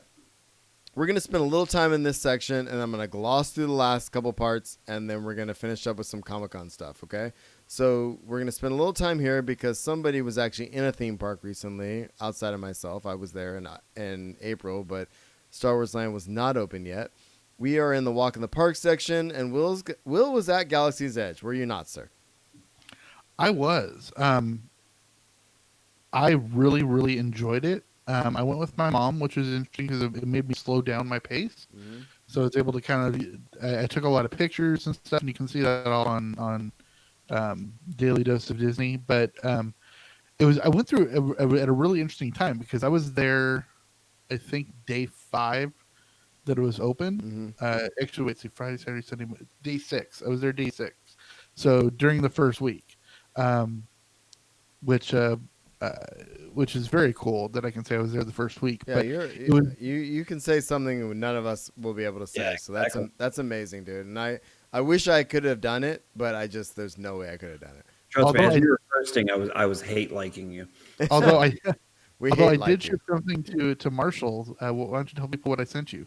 Oh, dude, you sent me and actually I've got one of these coming for you too.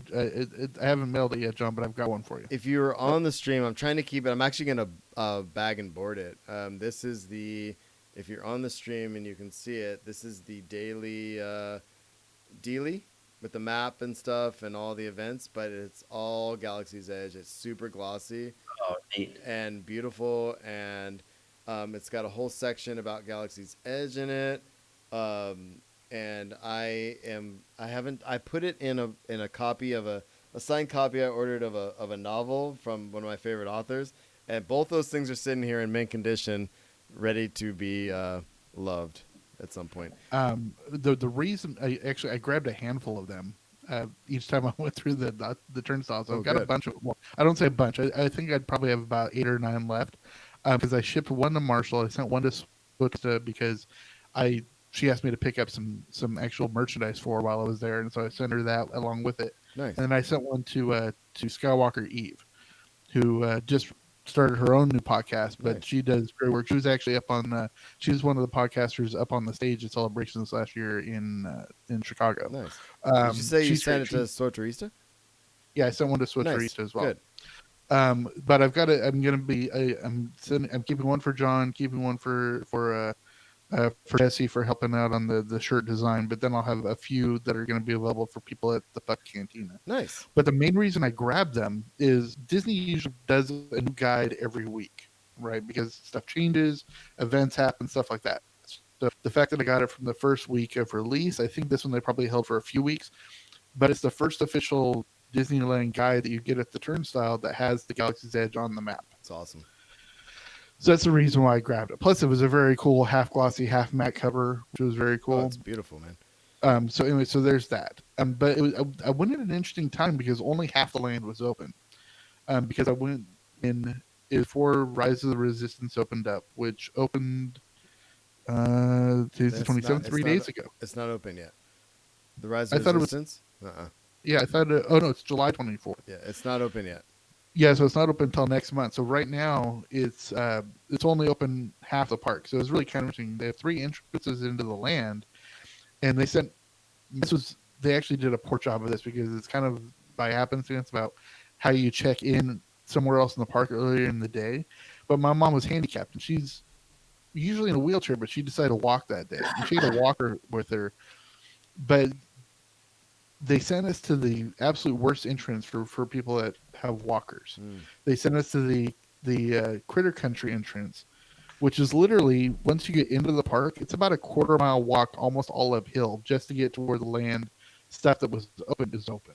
Well, because that side of the entrance, that side of the land is where Rise of Resistance and the Resistance base is supposed to be, correct? Exactly. Yeah. And none of that was there yet. Right. I mean, the ride area was there, and you could actually see I took a couple pictures of the queue entrance of Rise of Resistance before it actually is Rise of the Resistance, which is cool.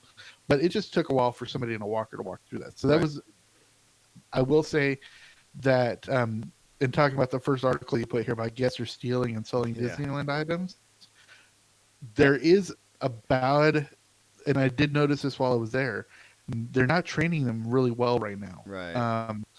There's just not really bad crowd control. There's one point at the very end of our night after I tasted the blue and green milks, and we were, actually before we had tasted the blue and green milks, we were actually in line for a photo opportunity with a TIE Interceptor. There's a big, huge TIE Interceptor at the edge of the land, and the cool thing is a lot of these things, like, it looks very similar to like the plane that you see in Condor Flats in California Adventure. Yeah, that makes sense. But they like come alive with sounds and movement, which is very cool. And so they have a X-wing over at the Resistance side. We were at the Imp side, and they had the TIE Interceptor, and we were in this line, and then all of a sudden, about 300 people come storming into the land because it was the hour changeover, and they're all being led to the cantina. Which is the one thing that was open that I didn't go into because it would have taken up my entire time and I was in the land in line just to get into the cantina. Right. And so I decided to do everything else instead of going to the cantina. But the cast member that brought them directly in front of the photo opportunity. Oh. And so, and then by the time they got to the end of the cantina line, it was all blocked and you couldn't even do any of the photo opportunities. So it's like little things like that. Yeah. The cast and crew were not trained yet. Well, they'll figure that stuff out. I think the stealing thing was funny because, speaking of cantina, apparently a bunch of the sporks that were in the cantina were showing up on eBay and some other stuff. I will tell you that we were eating our dinner because we were at that restaurant, and the spork is really kind of interesting, and it was kind of weird using it. Yeah. I had the roast, which was bantha roast, by the way, and my mom had this spare rib sort of thing, and it was my mom who actually had the idea. She held it up and said, "We could easily steal these and nobody would know." And I'm like, "True," and I was tempted, but then you're that guy. But we're not those people, and so we didn't steal them. But okay, I will say, I didn't even post this on my Daily Dose of Disney thing. Oh God. We're sitting there, and who walks by? But if you've seen the documentary Comic-Con 4 about it's like the 6 different people that go to Comic-Con, and it was filmed a few years ago. And one of the people that they follow was this guy who proposes to his girlfriend during Kevin's Hall H panel. Oh, right. Yeah. Okay. She says yes. They end up getting married later, and then they walked by. No, are you serious? And he looked right at me, and we made eye contact, and I'm like, "Are you that guy?" You're that guy. Looks at me, and he's like, "You recognize me from that?" And he was saying, but we had this cool little eye contact thing. It was like, "Yeah, I know who you are." Oh, that's funny. So it was really funny. But yeah, those sporks are so easily stealed. Well, and I think they went to, from what I heard on another podcast, they've gone to plasticware for a bit, and they got to figure some stuff out. But I mean, all that stuff aside, just give us, a minute or so, just just overall immersion, how it looks, just how cool was it? Should we all wait until Rise of Resistance happens? I mean, what are you thinking? Okay, the slogan the tagline I've been using is it's overwhelming but underperforming. Um, it's beautiful. It's totally immersive. You're walking through it. Stormtroopers are walking by in their voices saying "freeze" to kids, and it's really kind of cool. There's this whole section by a bathroom where you see tortured droids on a wall. I mean, it's totally immersive, like you're actually in a backwater planet. Right. I love it. It's gonna be even more so once Rise of Resistance and everything opens up. But like I said, it's not well trained yet. There's things that just need to be cleaned up. They kind of need to work on the green and blue milk formulas. Yeah. Because they're kind of more like fruit smoothies. And I will say, I was walking out of the park with them because we actually walked out of the land, and I ended up doing my videos over at the one of the restaurants in Fantasyland. As walking out of the area, the cast members looked at us and said, "I hear they taste better if you mix them together." So even the cast members know they're really that tasting. So I think they're going to have to work on that a little bit. But I will say it's definitely worth going to the park. I would wait till after Rise of Resistance opens up. Well, and that was my plan anyway. Right now, my family and my parents and stuff, we're all thinking about going in January or as of right now. But what's interesting though too is that we did what is it? The Harry Potter land at Universal, and I tried the butterbeer. I'm not a fan, honestly. Like that was super sweet and gross to me, but there was a frozen version and a different version or whatever. I don't know if there's not booze in it. I can't imagine I'm going to spend money on it. Only in that I don't want a $12 fruit smoothie to say I drank blue milk. Does that make sense? That's kind of $8, but still. Well, I guessed, but I mean, I will say that the one thing I did like about going early in this controlled environment was that I hear now the line for the Millennium Falcon ride is like 4.5 hours. Oh yeah, it's wow. Crazy. Yeah. When my mom and I went, we got on in 20 minutes. See, that's the huge difference of it going early. I think, with the reservation system. And exactly. So that was very cool. I really did enjoy the ride. The Millennium Falcon ride was really enjoyable. I will say because you fit 6 people in each experience, and it's interactive. Right. So if you have a chance, go with 6 people that you know, and you're gonna have a blast. Yeah, that sounds great. Actually, but we got stuck with this little kid who was had to be about 9 years old. Yeah. And he was just circling around through the single rider entrance. And in the hour and a half he was in the park, he did about 20 routes. Wow. And he came in and just turned everybody around as the pilot and everything. And he was making it not fun. Yeah. And so we just kind of ignored him and did our own thing. And it was fun anyways. Well, what's funny, too, is I've heard that, too. It's there were 2 6-year-olds as pilots. And, it didn't last too long. And that would be a real big bummer if that was your only experience doing it. You know what I mean? Yeah. And this kind of goes back to where the isn't trained all that well. Is you can't, the entire queue is you being into the Millennium Falcon, right? And then the staging area before you go into the actual ride, you're actually in the lounge area of the Millennium Falcon where the chess table is and all that stuff. But you're in an entire orderly line going into this. They give you dollars for the group that you're in, but once you're in this area, there's no organization.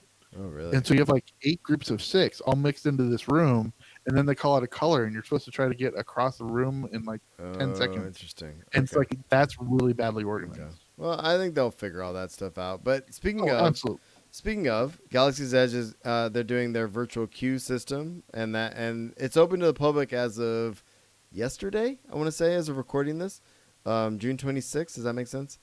Yeah, and that is actually a really good idea because it's basically like a fast pass for the land. Exactly.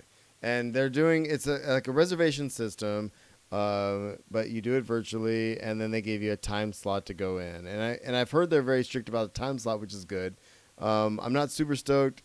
I'm torn about their restrictions on the cantina. Like, you can't just spend all day in the cantina because they got to rotate you out of there, and it makes sense.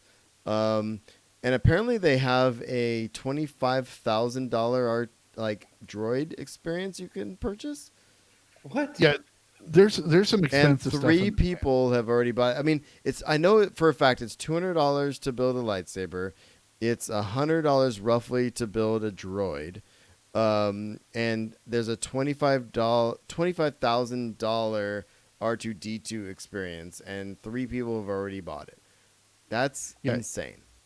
Even at $100 to build those droids in that one like 3 hour time that I was in Mhm. that land, there were hundreds of those boxes walking Oh, I'm around. sure. I have no So doubt. people were dropping $100 easy on Oh those yeah, things. I mean, and I know people who have set money aside because they want to get the lightsaber and they want to do the experience, and I love it, and I have no doubt I will do what I didn't do at the Harry Potter land and do the experience where I'm dropping $300 on a wand or whatever. My kids got wands anyway, but there's the show experience and there's the walking in the store and buying it experience, and I think that's important. I think. These people are really putting their money where they want to be. And if you want to buy a $25,000 RT unit, read about it in our show notes. It's insane. And the last thing I'm going to say about Disney parks is $25,000 R2D2 unit. One of Kenny Baker's kids better be in that thing. right. There should be a live human man inside there that will Dude, operate it for Kenny me Baker's- when I'm not there. Kenny Baker's corpse should be in that thing. Oh God, that's dark. I love it. So also speaking of Disney, last thing on parks is Marvel Land is coming. The permits are bought, and it's a big deal. And it's I have a link in the show notes to that. And it's pretty crazy. The expansions that are happening. Obviously, it started with Mission Breakout and everything else, and they're just going to continue from there. Especially now that we have a little bit of lull in the phases too. So Yeah, they had a Marvel night not too long ago. While you and I were there, it was kind of cool to actually see a whole bunch of construction walls up, and it said Stark Industries on it, which is very cool. yeah, that was neat. I'm guessing what they're going to do is that they've already made deals to buy the 2 hotels that are on the back side, on the southeast side Uh-huh. of the property, which are the Alpine Inn and the Desert Suites. Sad that I knew those off the top of my head. Yep, you did. And then there's also a 7-Eleven on that corner. Oh, not the I'm 7-Eleven. I know that 7-Eleven. Yeah, I'm guessing that they've purchased the land and they're letting those people operate until the permits got. Because there's no reason they would go for the permits if they hadn't already purchased that land. Yeah, it makes sense. So I'm guessing those hotels and the 7-Eleven are going to be not long for this earth, and then they're just going to expand property out that way and up Harbor Board, and then they're just going to kind of slice off the whole Marvel area for that California Adventure. Yeah, and it makes sense. Honestly, I mean, They need to turn one of those hotels into the Avengers Tower. yes. See, why don't No, they no. hire us? They need some geeks, don't Yeah. they? I mean, it's Hire a geek for God's sake. I'm writing that down. Hire a geek. like- I'm trying to figure out a name for the show. Anyway, continue. All right. So what do we got next? We're into crossing the stream, so Oh, nice. the Disney Plus, I guess, is beginning production on a new movie called Flora and Ulysses. Yeah, it's based off a kid's book. Actually, I looked into this earlier. This is happening pretty quick for Disney Plus, and it's a story of a 10-year-old avid comic book lover, etc. It's a pretty cool little story, and it's an adaptation of the award-winning children's book by Kate DiCamillo, however you want to say that. Directed by Lena Khan, and it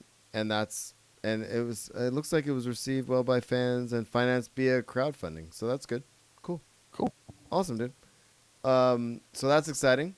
Anything new to Disney Plus that the kids are gonna like, my radar's up on that. Real quick, Netflix wise, since we're still in the streaming area, there's a trailer for Dark Crystal: Age of Resistance, which is amazing. I'm not gonna say anything more about that. You just gotta watch it. Well, I will just say I'm actually surprised it's on Netflix. Yeah, it's Because gonna be sick. Dark Crystal's owned by Jim Henson, which is owned by Disney. I'm Yeah. surprised it wasn't held for Disney Plus. Yeah, but there has to be something else going on there, right? I mean, right? Yeah, Yeah. it might have been started before the whole Disney Plus thing, Right. That's I'm- true. too. Yeah, and Yeah, that's contracts true. written before then. Oops, I got sound playing. Sorry. Yeah, so we'll keep an eye on that. I love the Dark Crystal. I think it's gross and creepy and weird, and I love it. So I hope they do all of those things in the next one. Speaking of Netflix, The Office is officially leaving Netflix in 2021. And guess what, guys? John? What? How do you think people feel about this? I'm guessing that they're having a backlash like they did with Friends. Well, you're not John, but John, how do you think? How do you feel? I don't know how people are feeling about it, but I'm going to guess upset because it's the internet. Yes, the internet is upset. God. Yes, Bless it. which is I never, it's a new trend on the internet where Brand people get new. upset about things. Yes, As of this story, The Office leaving Netflix, the internet's upset. No, it's ridiculous. But I get it. I get it. The Office is a beloved deal. It's leaving in 2021, and people are up in arms. There's already petitions. Don't get me started. It's so they're madness. going to bitch about it for 2 years. Yeah, that makes a lot of sense. There's a lot of time to complain about this. And speaking of complaining, no, I'm just kidding. Orange is the New Black, season 7. The trailer came out for that. I think we didn't finish season 6. I want to say, but I love Orange is the New Black. It's a cool series. And I'm definitely gonna check out season 7. So It is. I'm stuck at the beginning of season 4, so I needed to catch up on it. But this has actually been announced as the final season. yeah, and continue it, dude. Homegirl who is in my other favorite show, Russian Doll. Oh my God, have you guys watched Russian Doll yet? Either of you? I have not. It's on my list, but By the yeah, gods. and Natasha Leone. Oh, she's so good, dude. She's so good. But she's also obviously in Orange is the New Black. But Russian Doll is phenomenal. Absolutely phenomenal. You got to watch that show. It's so Will good. do. Anyway, moving on. Last thing on streaming. A showrunner has been announced for the Star Trek Picard series, which is coming to And who is it? CBS All Access. And it's Michael Chabon. I'm going to say it that way. Cool. He did Wonder Boy, Spider-Man 2, Amazing Adventures of Cavalier and Clay, and a bunch of other stuff. So that's cool. I like that. I love that Patrick Stewart's coming back to Star Trek. It makes me so happy. I know, right? You have no How idea cool. how happy. I'm a huge fan of Next Generation, and I love Jean-Luc Picard. And anytime I see him in a thing, like granted, he played Professor X, but he was still Jean-Luc Picard, just in a wheelchair. So Right. for me. Anyway, so I think we skip the what are we watching because Okay. we're running long. But real quick, there is a weird, fun thing happening with Good Omens, which is on Amazon Prime, and I just did Love this. this. I did this for humor purposes because Good Omens, my wife and I watched it. It's amazing. It's Neil Gaiman. yeah, it's Neil Gaiman. It's Tennant, yeah. David Tennant, and it's an amazing show. Has to do with God and heaven, hell, and everything. It's so good, and it's on Amazon Prime. But religious groups were super upset because they're like, well, God is supposed to be this way, and it can't be a woman, and it can't be this. But then they're really mad at Netflix, and so they made a petition aimed at Netflix. But the series was on Amazon Prime, so it's the funniest thing in the world. It's like they couldn't even do enough research about the thing they were mad about to get the right freaking To get it streaming right. service. I just That's love Did it. you Awesome. did you hear what Amazon Prime's response was? Yeah, I love it. They came and said, okay, in retaliation, they're going to cancel Stranger Things. Yeah, they said if you cancel Stranger Things, we'll cancel Bad Omens or Good Omens. So it's so good, dude. I love it. That kind of stuff makes me happy, dude. Like if you're gonna be mad about a thing, get your research right. Figure out at least I know, right? at least aim the hate at the right thing. You know what I mean? Anyway. All right, where are we at? So real reviews. We are at real reviews. So Kingsman prequel is happening. It's coming in 2020, which I'm pretty excited about because I love the Kingsman. Love Kingsman. Yeah, well, what's also we talked about this. I think the last episode before I left is that they're actually also they're going to be filming Kingsman 3 consecutively. Oh, neat. So they're going straight Oh, from nice. they're going straight from the King's Man, which does not star Taron Egerton Right. because he's been busy doing Rocket Man, which I Right. hear is fantastic. Oh yeah, I've heard that's so good. But he's coming back for Kingsman 3. Perfect. So we'll see how that goes. It's been 6.5 months since I've been here, so I'm just gonna do quick thumbs up, thumbs down, thumb sideways on all the movies I've seen in the theater since then. Captain Marvel, thumb sideways. Oh, okay. Yeah, thumb sideways because on second viewing, not as much. The 90s jokes don't play as well. Okay. Avengers Endgame, big thumbs up. Cried half the movie. Yeah, me too. Dark Phoenix, thumbs down. Bad writing. Sophie Turner is amazing. Godzilla, King of the Monsters, huge thumbs up. Hmm. Aladdin, moderate thumbs up. Late Night, great thumbs up. Mindy Kaling, Emma Thompson, John Lithgow, all amazing. John Wick 3, good thumbs up. Halle Berry could have done better. Oh. Long Shot, big thumbs up. Seth Rogen and Charlize Theron have amazing chemistry, which you Okay. would not think. And Men in Black International, big thumbs up. Tessa Thompson is Really? amazing. Okay. Yes. Yeah, I haven't seen any of those movies, except for the Marvel ones. My kids went and saw Aladdin, and I didn't. I'm trying to get through the John Wick series so I can watch John Wick 3 when it comes out, because I really love Keanu Reeves. Okay, I will say the world building in the John Wick universe is amazing. Yeah, and that's what I'm Yeah. looking forward to most, actually, I think. And Dark Phoenix, I've heard nothing good about it, so that makes sense. Captain Marvel, we'll have to talk about it at some point. And I'm with you as a kind of a neutral. Yeah, it was a thumbs up the first time I saw it because Yeah. I liked it. I liked the whole Goose and Mhm. Nick Cage thing, but the nine jokes just didn't play too well the second time I played. Which one's Long Shot? Long Shot is the one where Charlize Theron plays Secretary of State and Seth Rogen right, is right, the okay. writer. Yeah, got it. Okay, cool. Late Night is the one that Mindy Kaling writes about Emma Thompson Mm-hmm. being like late night show host for 20 years, and then they want to cancel her, and she's brought in as a female writer. Phenomenal, incredibly written, really good movie. All right, cool, man.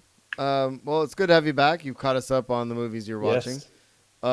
Let's see. So, speaking of movies, Endgame is back in theaters, and they're doing a re-release kind of thing where they're adding Cash some grab for content. number one. Well, they got to do it, and they're so close. I mean, I get it. I'm not mad at them for doing it, and they are adding some additional things. I think some post-credit stuff and a couple things within the film. I have a link in the show notes. I don't know 100% what they're adding or what they're not, but Avengers is coming back. Literally, Yeah. they're literally like $55 million away from from Avatar. No good. I don't think there's any way that they're going to catch Star Wars for the number one domestic, but they'll catch Avatar for number one international. Cool. I'm gonna delete these gaming ones. Although it is, have you seen the memes about the George? This is off mic. I mean off show now, but the memes that have been coming out about George R. Martin about this is the way he hasn't been finishing the books. Oh, because of the video game? Yeah. Oh God. So all right, let's get into our last section and get Mr. Skeen to bed. Okay, so here we go. San Diego Comic-Con. I am fine. Take your I know time. you. I know you are, but I'm always concerned because it's 10 o'clock my time. I got to go to the bathroom and it's late, and I couldn't imagine if it was 1 in the morning and I had to do any of those things. So here we are. So San Diego Comic-Con. That's all this segment is going to be about, and it's going to be about 5 minutes at the most. Are you guys ready? Yep. Let's do it. All right. So, Will, are you in or out? About 70-30 at this point. Cross your fingers. Kick ass. All right. So, panels. Marvel Studios is coming back to Hall H after skipping last year, which is exciting. I'm not sure what they're going to bring to it quite yet. There's a bunch of stuff. There's some speculation. We've got Spider-Man Far From Home and Eternals and some other stuff happening. So we'll see what they come up with. The only thing that makes sense is the Phase 4 announcement. Yeah, and some Phase 4 announcement. Absolutely. Kevin Smith is coming back to Hall H Saturday night, which I'm excited about. He's pimping Jay and Silent Bob reboot. So, Nice. Expect that for sure. Game of Thrones is coming back to Hall H this year, which means the day that this happens, that means there's no scenario where I walk into Hall H like I've done the last 2 years. So I don't think they said what day it's happening, but I do have an announcement on who's coming. Well, they're going to have to be showing some footage from the prequel series. It's possible. Oh shoot, I got it. A panel is going to be held in Hall H, 5:30 on Friday, July 19th. Okay, that's Yeah, right they're taking in the last. right in the middle of our cantina. I wasn't gonna go in the first place, but it's fine. Here's who's coming. There's 10 of us. Ready? Grey Worm, Samwell, Jamie Lannister, Davos Seaworth, Missandei, Sir Jorah Mormont, Varys, Arya Stark, Brian Stark, Bran Stark, excuse me, and the showrunners. So that's who's coming, and that's Okay, well, who's then going to be it's on the definitely panel. not about prequels. What's up? That's definitely not about prequels then. Right, and I think it's going to be more of a hey, this is our victory lap kind of thing. That makes sense. Yeah. So Warner Brothers is not coming this year to Hall H, or at all. I mean, they'll be there at all. They'll be there, but they're not coming to Hall H. And Avengers in-game writers are coming to Hall H. That should be interesting, and that's gonna make whenever day they're doing this a poop show. So on Thursday, I'm gonna see if they say what day. Yep, it's gonna be Friday. Oh God, don't go to Hall H on Friday. That's insane. They're gonna do Marvel and HBO that day. That's crazy, dude. Okay, so anyway, whatever. It's happening. Avengers Endgame. The writers in Hall H are gonna be doing a panel. So Have they thought about having a bigger hall? Yeah, well- besides just the one. good luck getting the 45,000 people in line into a 6,500 person venue. But here we are. Yeah, I think the only way that they're going to expand is if they re-up their contract, because I think they're only re-upped until next year. Yeah, So I think so. It'll And- fluctuate a bit coming forward, but so that's Hall H, dude. That's gonna be nuts. I'll have more stuff the next time we record right before Comic-Con because there's other announcements coming forward, and I didn't list in here, but exclusive fun stuff. The online exclusive portal open for San Diego Comic-Con. So what you need to do, if you have a badge for San Diego Comic-Con, you go into your member ID, you look under exclusives, and you basically put a quantity value on how much you want a thing. You get a certain amount of points to put towards stuff. You can put your interest in everything, but you have to put a point value towards it. So it's interesting. There's a lot of stuff, and everything's every day. You get a certain amount of points every day. So let's say you have 26 points for Friday, and you want to do like 5 different things. You put points towards each one of those things. That's how it works. And then they'll let you know what you didn't get into, which is probably going to be all of it, which is sad. Yep. That was my joke because I've never gotten a thing. So here we are. yeah, I didn't. Last year at Comic-Con, I didn't get picked for anything, and then for WonderCon, I didn't get picked for anything. Yeah, it's a lottery. But I wanted to highlight this because we did mention Darren DePaul earlier in the show, and although we haven't spoken with him in a couple years, he's near and dear to our hearts. When he was really in the very beginning of his now very big career, he does voiceover. He's been on Nerdist. He's been on Geek and Sundry. He's done a bunch of stuff. But his Overwatch character is getting a Comic-Con exclusive. His character's name is Reinhardt, and we've talked to him about this before, and it's super, super cool. But what I really liked about what he said about it was the fact that he said and Will, this will sound familiar. He said, the first thing I did when I made my crazy bi-coastal life 6 years ago was attend San Diego Comic-Con. I thought it would last 6 months in LA. I thought it would last 6 months in LA because it's so hard to break into the business. And now there is this. What an amazing journey. Whether he remembers us or not, I feel like we were part of that journey. I was sitting next to him at Geek and Sundry before he even worked for them, like watching panels with him. Like, how cool is that? Yeah, right? exactly. Yeah, I remember. When Geek and Sundry took over Petco Park, Yeah. you ran into him because you left and Yeah. ran into him in the street. And Will's in there, and he came in and he watched like 5 or 6 panels with me. Yeah. Actually, we watched the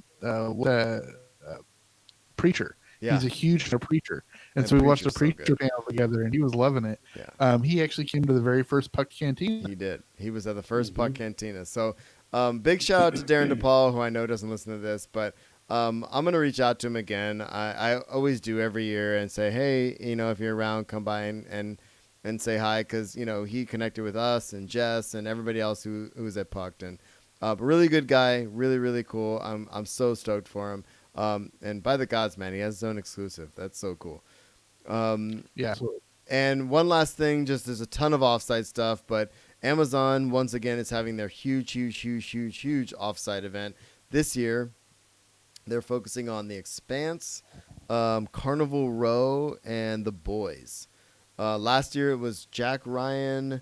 I don't remember the other. Jack Ryan was amazing. Yeah, I don't remember the other properties they highlighted last year, but the Amazon offset event is sick, and you don't have to have a badge for it. It's super cool, so definitely check that out, and we'll let you know when we go, because I'm gonna go. I promise. Word. Anything else, guys? Nothing No. for me. I think I've talked enough. We've all talked enough. Well, here we are. The talking has been completed. So, thanks for tuning in to The Usual Podcast. If you have comments or questions, you can find us at theusualpodcast.com. Email us at theusualpodcast@gmail.com. And we're on all your favorite social medias: Facebook, Spotify, Pinterest, Instagram, Twitch, and YouTube. Find us on your favorite podcatchers. I am at Darth Pops on Twitter. Will is at Imo Griggs, and John is John R. Skeen. Please like us, share us, and support the show. We're on patreon.com/usualpodcast, and of course audibletrial.com/usualpodcast. I've got a ton of audiobooks that I could recommend, so hit me up on the Twitter, and I'll definitely let you know what to get on Audible. That's my thing. If I start listing things, it's too many things. Pre-order the Thrawn book. They released the San Diego Comic-Con exclusive cover. Yeah. Amazing. Yeah, that usually happens. So John, dude, you've been here. You're amazing. Now what we need to do is get you to Comic-Con next year. I know. So let's hope, no kid injuries, no braces, none of that stuff, and it should happen. Yeah, so. no extra expenses, and we'll get your ass to Comic-Con. Right? Exactly. All right, boys. We got anything else to say, or are we getting out of here? Steve says thanks in the chat, and Steve, hopefully made your drive to LA a lot more fun. Oh, I hope so. Skeen, you got anything? Nope. I just know it was, I had fun. Oh, did you? Oh I my did. god! I'm forgetting my tagline. I was so hoping that you would say it first. By the gods, I hope everybody else had fun, and we'll see you all next week. Fail. Got you. I love it. I was trying to set you up, John. I love it. Oh, that makes me so happy. I thought, I was like, I can't say, when you said that, I can't. I was trying to get you to say it. I almost texted you. I almost was like, dude, you got to say it. Will's here. I can't do it. I'm so glad you gotta did. make. Yep. He's saying fail is the very last word of the podcast. But, oh my it god! I will can't be. believe I dropped the ball. Yeah, you blew it. Well, here we are. I wouldn't have gotten the text anyways. I always turned my phone off. Oh, that's all right. I was like, will he get the text? Oh no, I'll just see if I can get him to say it. I nudged you a couple times. That was good. Oh, good one, dude. Failed on that. Oh, that made my night. You guys are awesome. All right. No, that was fun. Thank you. Fun. Have fun. No, you Have blew a it. fun. No, you blew it. You blew it. All right. I'm stopping this Zencaster. You even said fun Yeah. when you were talking about your brother's drive to LA. Oh, I geez. thought you were leaning into it, and I was like, oh, he's going to do it. Oh, no, he blew it. Yeah. I'm going to throw it back to John. Oh god, that's awesome. So many things happened in that last minute. Anyway, thank you, everybody who's in the chat room. I forgot to shut that down. That was great. Crying. It was so funny. All right. Thanks, chat room. You all are awesome. See you later. Oh jeez.